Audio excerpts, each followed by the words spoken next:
and welcome to the Wednesday Night War Preview Podcast. I'm Adam Wilbourn from WhatCulture, joined by the Dadley Boyz of WhatCulture to look ahead to tonight's NXT and AEW Dynamite shows. But before we get into it, if you're a fan of this sort of thing, make sure you subscribe to WhatCulture Wrestling on either iTunes, Spotify, or wherever you get your podcasts from for daily wrestling podcasts, where we not only talk about the Wednesday Night War between NXT and AEW, we also review Raw and SmackDown, pay-per-views, we have interviews, roundtable discussions, and a roundup of the week, complete with a bloody good quiz, of course, on WrestleCulture. But gents, let's dive straight into it. And for once, we're going to start with NXT, because arguably that is Finn Balor. one of the most anticipated NXT shows. I got one up. NXT shows since they moved to Wednesday nights, purely because of all the intrigue surrounding Survivor Series and this invasion that's going on. How do you see it going tonight? Do you see main roster stars perhaps invading NXT? If there's any that aren't currently on the way to Europe for that European tour or already elsewhere, I'd like to think so, because I feel like it would be consistent with what we've seen on Raw, where they did another attack when it might have seemed a little bit repetitive. I think it's all well and good for NXT to try and address why some of these characters suddenly park in their own wars to fight a very different one. And I want to believe NXT will do that, but that doesn't mean that you can't have the response as well. I think we talked about on a Raw preview maybe the idea of just Vince sending some big lads down to Full Sail, and I eagerly await the visual of a Bobby Lashley or a Braun Strowman looking even taller than they actually are in such a small Baron Corbin. Or a Baron Corbin. So I don't see why they wouldn't go to that if there's talent available to do it. It's funny you should mention this, because Mauro Ranallo tweeted with a sunglasses emoji, "I know something you don't know," but he's probably just talking about an obscure pop culture reference that everyone hates. What he doesn't know is that what he knows is that he's just got a load of notes that nobody cares about that he's going to slot into his NXT commentary. Oh, good one, Mauro. I didn't know that you knew that. Do you know he likes really critically acclaimed hip hop? I've heard rumours. Like, I don't care. Call the action. One of your big issues with this whole Survivor Series thing is, as we've mentioned, the difficulty of having NXT stars who are warring on this show be best pals on the main roster, or at least aid each other with this invasion. It's sort of doubly difficult on NXT, because not only are you going to be trying to promote Survivor Series, but you've got War Games before that, and you need to sort out those teams. How do you see it playing out? I don't know specifically how they're going to do this, but surely NXT, even from like the optics of we have to be the brand, that makes sense. Triple H has clearly got this in mind. He's been on a long campaign to turn babyface. He's got his ear to the fandom. Surely he knows, oh God, they're going to piss and moan if we don't like fill this plot hole with something. I don't know how they're going to do it, even if it's something as inelegant or as basic as someone like Tommy Ciampa or Rhea Ripley, someone who's figuring big into the War Games plans, saying something to the effect, even in a backstage incidental promo, like, I need to, you know, do this for the brand, but I also need to do Saturday for myself. Just something as basic and hopefully more erudite than the way I've just said it there. Just give me a reason that you think of this in the same way that I do, because, again, just when Raw and SmackDown guys, especially when the draft is literally just happened, pretending to care about the brand they're on, it's just meaningless, has been for years. The pay-per-views don't suffer in quality, but god damn it, the TV sucks because of it. NXT needs to sort this out one way or the other. It's almost doubly difficult as well for NXT, because it's not only the fact of parking feuds for Survivor Series, it's also about potentially parking some feuds for War Games, because people will be on teams with people that they have fought with, but they are teaming to take on another team. It's complicated. It is, and the worst thing is, it's like War Games is the ultimate battleground to settle what is meant to be the most animosity-fueled conflict. It's one of the biggest calendars of the year in terms of pure like grudge feuds, because there's going to be no titles on the line. If the Undisputed Era do have, it's heavily teased, it's all but happening. So they really need to engineer actual blood feud tension and not just championship stakes. So it's the most personal night of the calendar, and it's like got this weird professional obligation the next night. So it's the timing couldn't be worse. it's a terrible omen for how they're going to do it. But I've got trust in NXT to do this right. I think you've got to try and trust the process, in the case of NXT at least, until they let you down. Not Raw? Of all the weeks that they could actually just try and keep it focused on War Games, only to have a beat down from some main roster guys at the very end, or even save it a week and do it at the very end of next week. You do have the opportunity here to just reignite all the stuff they started last week. You know, NXT from last Wednesday feels so much longer than a week ago because of everything we've seen on the main roster. But last week, I know that like myself and Murray on the podcast disagreed, but in my opinion, they went about creating 2 War Games matches in excellent fashion, the male and the female, and those storylines were in pretty good health last week. It just feels like that was such a long time ago. So it's almost like if you try and make Full Sail feel impenetrable to everything happening on Raw and SmackDown, maybe that is the better way to go. And now I'm thinking about it until a couple of weeks' time when NXT have thought, we're getting away with these attacks. The main roster are too scared to come to our house and attack, and you maybe do just save that up to like a big show-ending thing where it's almost like within the universe of NXT, they've allowed you to forget that there's a bigger program going on until Braun turns up. Not to get ahead of ourselves, but do you see them possibly even invading at War Games? Maybe not as part of the War Games match, but in a match or a backstage segment. They don't like to overbook their main events. I don't know. I'd like to think not, because this feels like quite an important takeover. It's the first one of the NXT on USA era. It's kind of the last one of this order of takeovers. We're not going to be getting one in January, so the NXT pay-per-view structure is going to be changed. It'd be nice if this one, you know, Takeover 25's disastrous main event aside, it'd be nice if this stayed loyal to everything that's made people love takeovers to begin with. The people that have loved the War Game shows, I've not been a huge fan of the War Game shows, but people, you know, the feedback genuinely seems to be positive from people. I'd like to think this was more in line with that than whatever the future of these takeovers is going to be. We know Shayna Baszler and I think Rhea Ripley will be the champions, the captains even of the War Games teams. How do you see the rest of that women's division being divided up between the two? Though Rhea Ripley and Tegan Nox's pairing on SmackDown has made me worry this won't happen, I would have liked to have seen a bit of elegance in how these teams came together. Last week you had babyfaces in the ring, not so much heels on the floor, but the rest on the floor, and that was kind of giving you the tell of who the teams were going to be. I would like to have thought that Rhea Ripley, as a tweener, effectively, she doesn't particularly want to have to pick a team, but she's told she's got to. So you address her previous with Tegan Nox. You address the fact that Shayna Baszler could pick the horsewomen, but she knows there's probably better people she can pick while using them. Io Shirai in that team, while using them as extras. Bianca Belair was kind of siding with the heels, despite the fact that she's a babyface on television. But she wants to get at Rhea Ripley. There is a few there. There are characters acting based on all these intertwining storylines and the fact there's about 20 contenders for Shayna Baszler. So I'd like to see them actually try and write some logic into the decisions made by the captains rather than just, here's the good guys, here are the bad guys. Yeah, they're falling into traps with this, but somehow not at the same time. It's quite well done writing, to be perfectly honest. I'm not sure. The only thing I don't like particularly, and I know it was really exceptional improvisation on the part of Rhea Ripley, but when Tegan Nox suffered that knee injury and it was horrible, Rhea Ripley just laughed out loud pretty much, rolled her eyes as it was happening. Like, that had to be incredibly hard to do. Yeah, that's tough because sardonically celebrated the win. She was glad to take it that way. Yeah, that must have been so hard because my abiding memory of watching that unfold was just, I felt almost physically sick. It was heartbreaking. Yeah, heartbreaking. So, but it was worse than that. It was like, it wasn't just, it's sad it's an injury. It's like that, the way she was howling, it's like that career is just over in front of my very eyes. And Rhea Ripley is just somehow being professional and creative and improvisational enough to just think, oh, well, so what?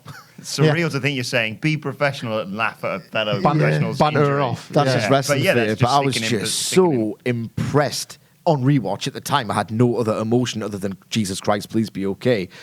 They need to address that. Yeah. They need to address that. She has, in a tweet, which did not hold water with me, something to the effect of, oh, you're a survivor. Of course you're going to be on my team. When, in the moment, she was like, oh, you can't even survive, so haha, sucks to be you. I think that, though, was limited to that actual, like, improv. And they could do some kind of respect-earned overtime storyline. I watched your recovery, and even I couldn't help do something with that. In terms of the men's teams, is it as simplistic as Undisputed Era versus Tommy Ciampa, Matt Riddle, etc., etc.? For me, it has to be Dijakovic and Keith Lee because they've got an actual reason to go to war with Roderick Strong because he was the one who scuppered their chances of winning the North American title. I think that has to be the case. I don't know the injury status on Velveteen Dream. It doesn't look like he's going to be a part of it. No. The fourth man for me in that case, I don't know then. Would it be not Riddle? I feel Riddle because they've also established a relationship between Riddle and Keith Lee. They've not yet created much of a reason for Riddle to want to get at the Undisputed Era despite the convenience of War Games coming up this November. But that felt relatively well established at the end of last week's episode to the point where it seems, why complicate that now?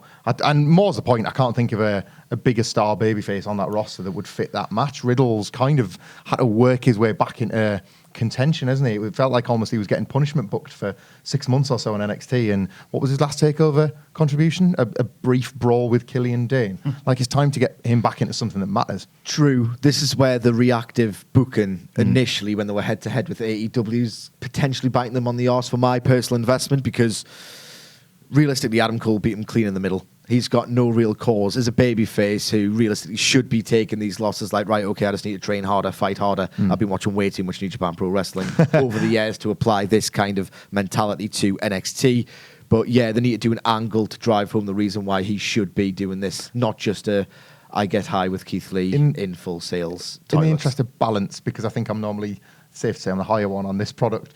I think this is normally I go into NXT with loads of optimism. I feel like the week before was great and I'm excited for the stuff to come. This feels like the hardest week for them to craft a show that you can completely defend in the way that people are currently defending AEW, because they've not yet made too many major mistakes. I remain objective. I think this is a tough week for them. I think this will test the mettle as to how they keep the sort of infection from the main roster.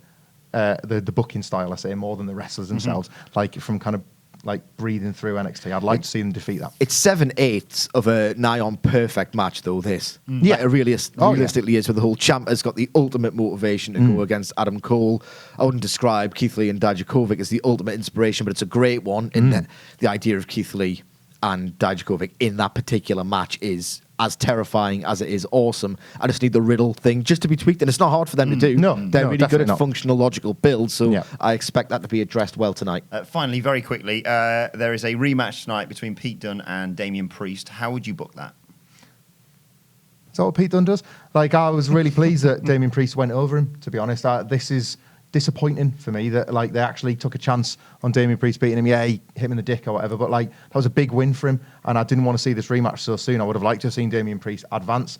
I sense that Pete Dunne wins this because NXT are quite into rubber matches, and where, like, two wrestlers just want to fight each other and see who the better man is, and one match becomes a best of three series. So Pete Dunne will probably win, but it's the last thing that Damian Priest needs. You know, I think he's pretty great. I know that, like, he maybe looks a little bit too WWE for people, and some of the presentation with the Archer thing doesn't necessarily work, but I really like all of that, and I think you risk stifling that momentum, that genuine momentum, not WWE momentum, if you just go 50-50 with him against a guy in Pete Dunne at the moment who I love, but is not really very busy. He's not got a lot going on. He's not a pressing concern. Right, let's transition over to AEW Dynamite. Of course, tonight's show is the go-home show ahead of Full Gear. How do you see them utilising this? Because obviously we've grown up and got so used to WWE go-home shows. Yes. This is, the first TV ahead of their first, pay-per-view once they've had a TV build for all this. How do you see them going about this? I'm confused but not mistrustful of that main event, which I think in itself will be a really good match. It's Omega and Hangman Page versus Sammy Guevara and Chris Jericho. I wonder who'll be doing the lion's share of the work in that team, because it's got no real moving parts. There's no Pac in there. There's no Jon Moxley in there. There's no Cody in there, so I don't know how it fits into the fact that they need to build a pay-per-view on the back of it, and that's presumably the main event. So I'm expecting, and I'm glad they haven't overdone this, but the closing angles of the first two episodes I thought were absolutely exceptional in the way they were blocked, in the way they created multiple matches, in the way that it actually created a narrative world with the formation of the Inner Circle and the Nightmare Family and the Elite both having cause to have conflict with this. I think if you look at what they've done in 5 weeks, that's fantastic. I'm still confused by this main event, but I'm expecting another one of those fabulous moving parts angles after a clean finish, because that's just what they do, to build to the pay-per-view on Saturday. I'm not expecting a mass confusing brawl. I think they're more disciplined with the way they build these things.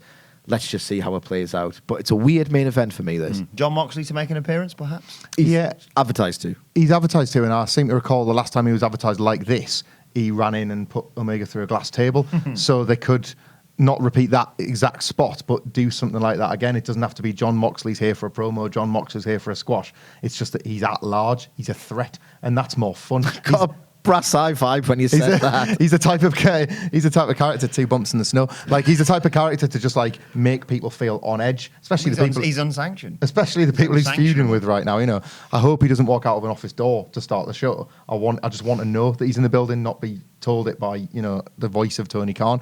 I'm with Sidgwick. I think the main event is weird, but not unpleasant. It's, dare I say it, it's kind of Attitude Era in its arrangement, because you put in the major stars from big programs. Sammy Guevara is Jericho's henchman, but you put in big guys in big matches at the weekend together one last time. I could actually see this going mass brawl, but I don't have too much of a problem with that. I was a bit wary after the first 2 weeks that they would kind of lean on that a little bit. And they haven't, and it's the perfect timing to do it. Yeah, they haven't, so this would be the week. Heels stand tall, baby faces stand tall, then it's all splintered across and become more focused on the individual storylines. Again, this is one of the reasons why I trust the process. Cody's doing the work, so I'm trusting the process. Before we get to Cody, one thing you said last week when we talked about authority figures like a Tony Khan, and I know he's not an on-camera authority figure yet. I'm not going to hit you. But one thing you said was, he's slowly bleeding into this product. As you said, we heard his voice last week. Is there any danger that AEW, or as you suggested, Tony Khan gets a bit of a feel for this and is included more on TV? Danger is the word, because you can respect the process all you want, but you also have to respect the precedent.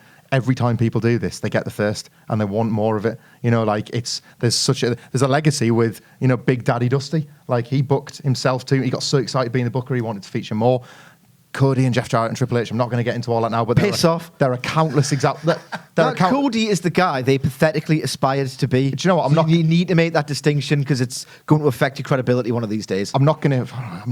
Power is the only link. I tell you what, I'll do the work. Like, not a guy like that. A Dixie Carter being a better example. She was the moneyed background authority of TNA without ever needing to appear on camera. Within 3 years, she was a heel going through tables and dragging Hulk Hogan, asking him to come back. This can go wrong. Vince Russo was literally once a disembodied voice in a room. That was what Tony Khan was last week. Days. There is plenty of precedent for this.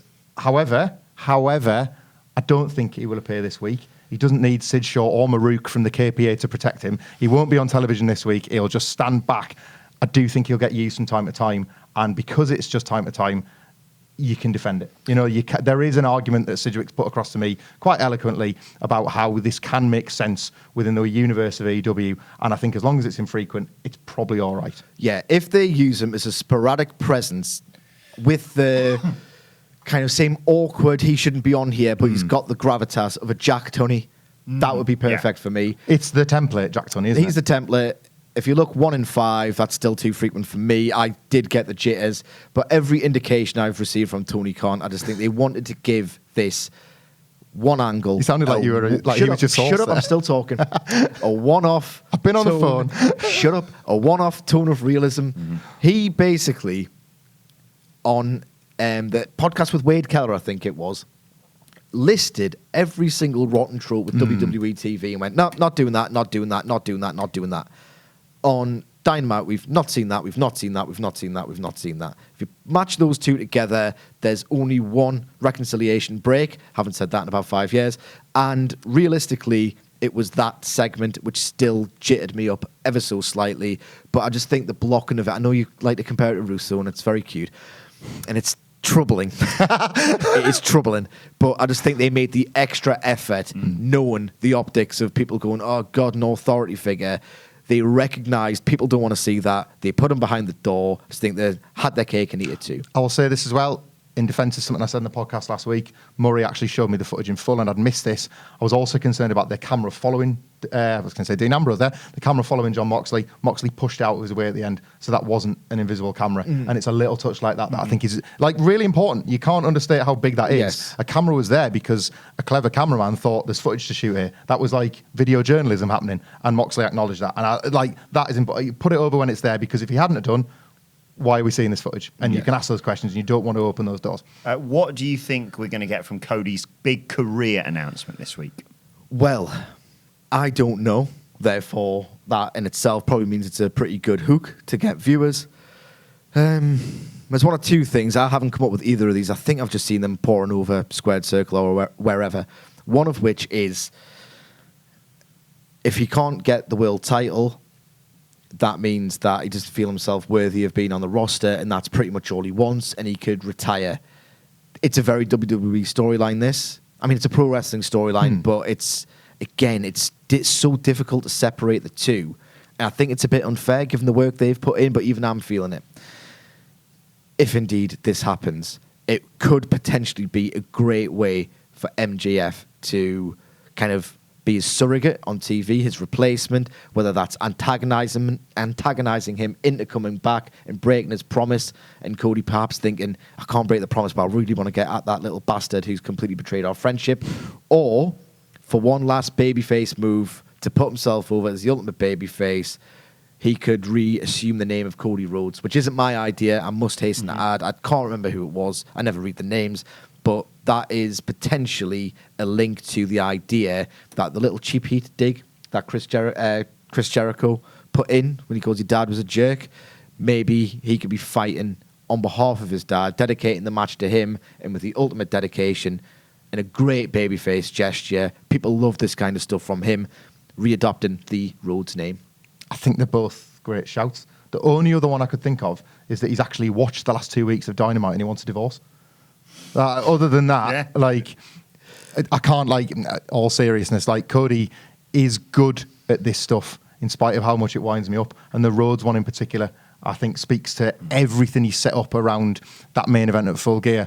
The worry, of course, with the putting his career on the line or any of that is that match has got enough. Yeah. You are in danger of over-gimmicking that when there's plenty going on. The match was pretty good on its own terms as Chris Jericho versus Cody Rhodes. The judges thing made it even better, in my opinion. Could the judges thing be that? I know it's the career announcements doesn't really gel with that. But I am in favour of them promoting the judges ahead of the pay-per-view because it allows people to fantasy book in a very enjoyable way. It makes people panicked for all the wrong reasons when that stipulation got announced, because some of them thought Chris Jericho was going to go 60 minutes. That's not what this is about. It's not what any of this is just about. telling to piss off. You've created believable props at ringside for things to happen, and I'd love to know who they are because I want to get excited about that more. So I want to see. I want even more things to look forward to with that match. Finally, very quickly, a real potential sleeper hit on our hands with Pac versus Trent Barreta. Yes, tonight. Absolutely. I liked it at the time, but didn't love it. Pac's debut match on Dynamite, thought it was a bit slow. I think it was effective in putting over his character because he's a bastard. He wants to win matches. His whole thing is he doesn't want to entertain. When he goes to make his ring entrance, you'll notice it's a really nice subtle detail where he's about to climb up the top rope and he just goes, nah, not doing it. Really fabulous character tweak because the whole idea is his stuff looks awesome and it's impossible to get behind. So his idea is, I need to do it because it's really effective, but I've gone to too much of it too often because it's going to pop the crowd. Like angrily forced into doing the Black Arrow, isn't he? Yeah. I'm going to have to now. Yeah. Great. Yeah. He doesn't want to do it. So I think it's marvellous character work that's incredibly difficult to pull off in a way that gets that balance of a great match that gets him over as a heel within it. I think it's a very lofty target he's set himself, and I don't think he gets it 100% of the time, even though I think he's absolutely fabulous. I would like to see him wrestle that bit faster against someone like Trent and put him away in 7-8 minutes, and hopefully put the brutalizer on Orange Cassidy. Because that, if he wants to get over as a heel, then that's the perfect thing to do. He's the best babyface in the company, not named Cody at this point. I think this will be class. I've much preferred the character work in singles matches than tags on AEW. Prefer the quality of the singles matches in general. I think there's been far more worthy work coming out of the singles matches, and I see no reason why this won't be great. This is yet another AEW combination. It feels like we're talking about this every week, and that's a great thing, where it's just a pair of wrestlers that you just didn't imagine seeing wrestling each other on television. It goes back to Chris Jericho versus Darby Allin. It goes back to Sammy Guevara, Cody on week one. There are so many combinations where it's almost like you can spin a wheel at the moment and just think, well, I didn't imagine Wrestler A versus Wrestler B. What a treat. and they've got loads of those still in the locker, and I don't think they'll abuse that either. And this is just another one of them. I don't think they get really in these singles matches that like AEW at the moment are not a company that gets this booking wrong as well. You can rely on something as cool as that finish, or like something as devastating as the Brutalizer on Orange Cassidy. If it's not that tonight, it'll be something equally as good, and I like looking forward to that. Yeah. Trent's great as well. Yes. I know people might not have seen it that much in AEW. You know, I thought that match of the Young Bucks was really tremendous. Maybe not after the first 2 tags of the night, but regardless, he had an absolutely great match with Kenny Omega. Oh, wonderful. A couple of years ago. Absolutely wonderful stuff. So he can flat out go.